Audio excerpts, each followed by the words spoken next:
നമ്മൾ വീണ്ടും പോകുന്നത് ഛത്തീസ്ഗഡിലേക്ക് തന്നെയാണ്. അവിടെ കാങ്കറിൽ വിവിധ ക്രിസ്ത്യൻ വിഭാഗങ്ങളുടെ പ്രതിഷേധ ധർണയുണ്ടായിട്ടുണ്ട്. മതപരിവർത്തനം ആരോപിച്ച് മൃതദേഹം പുറത്തെടുത്തതിനും ക്രിസ്ത്യൻ പള്ളി തകർത്തതിലുമാണ് പ്രതിഷേധമുള്ളത്. ശരത്ലാൽ ഉണ്ട് അവിടെ നിന്ന് കൂടുതൽ വിശദാംശങ്ങളുമായി. ശരത്ത്, വലിയ രീതിയിലുള്ള ഒരു അരക്ഷാവസ്ഥയിലേക്ക് അവിടെ ക്രിസ്ത്യൻ ന്യൂനപക്ഷങ്ങൾ പോകുന്നു എന്നുള്ളത് മനസ്സിലാക്കുന്നു. എന്താണ് ഈ സംഭവങ്ങളൊക്കെ?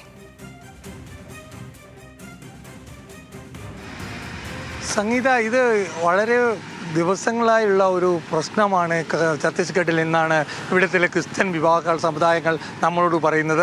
കന്യാസ്ത്രീകളുടെ ഒരു ഒറ്റപ്പെട്ട സംഭവം മാത്രമല്ല, ഈ രീതിയിലുള്ള പല പ്രവർത്തനങ്ങളും അല്ലെങ്കിൽ ഛത്തീസ്ഗഡിൽ നടക്കുന്നു എന്നാണ്. കങ്കറിൽ നടന്നത് ഒരു ക്രിസ്ത്യൻ വിഭാഗത്തിൽപ്പെട്ട ഒരു മരിക്കുകയും അത് ക്രിസ്തീയ ആചാരപ്രകാരം സംസ്കാരം നടത്തുകയും ചെയ്തു. കല്ലറയൊക്കെ വെച്ച് സംസ്കാരം നടത്തുകയും ചെയ്തു. അതിനെ ബജ്രംഗ് പ്രവർത്തകർ എതിർക്കുകയും SDM പരാതി കൊടുക്കുകയും ഈ കല്ലറ പൊളിച്ചിട്ട് മൃതദേഹത്തെ പോസ്റ്റ്മോർട്ടത്തിന് വേണ്ടിയിട്ട് അയക്കുകയും ചെയ്തു. ഇത് മാത്രമല്ല, ബജ്രംഗ് പ്രവർത്തകർ ഈ പള്ളി നശിപ്പിക്കുകയും ചെയ്തു. ഈ കല്ലറ ഇതൊക്കെ നടന്നത് പോലീസിൻ്റെ സഹായത്തോടെ എന്നാണ് ക്രിസ്ത്യൻ സമുദായങ്ങൾ ആരോപിക്കുന്നത്. ഇതിന് വെച്ച് കടുത്ത പ്രതിഷേധമാണ് ആ ഗ്രാമത്തിൽ നിന്നുള്ള ക്രിസ്ത്യൻ സമുദായങ്ങൾ ഇപ്പോൾ നടത്തിക്കൊണ്ടിരിക്കുന്നത്.